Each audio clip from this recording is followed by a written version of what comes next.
চিকিৎসকদের চেম্বারে ওষুধ প্রতিনিধিদের দালাল আখ্যা দেয়া, অহেতুক হয়রানি ও গ্রেফতার বন্ধের দাবিতে কিশোরগঞ্জের পাকুন্দিয়া ও নেত্রকোনায় মানববন্ধন ও বিক্ষোভ সমাবেশ অনুষ্ঠিত হয়েছে।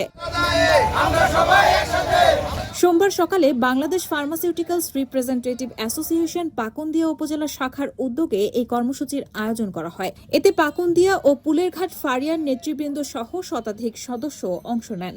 সমাবেশ শেষে উপজেলা নির্বাহী কর্মকর্তার মাধ্যমে প্রধানমন্ত্রীর বরাবর 5 দফা সংবলিত একটি স্মারকলিপি প্রদান করেন প্রতিনিধিরা। অপরদিকে সোমবার সকাল 11:30টায় নেত্রকোনার পুরাতন কালেক্টরেট মাঠের সামনের সড়কে মানববন্ধন কর্মসূচির আয়োজন করে ফার্মাসিউটিক্যাল রিপ্রেজেন্টেটিভ অ্যাসোসিয়েশন নেত্রকোনা শাখা।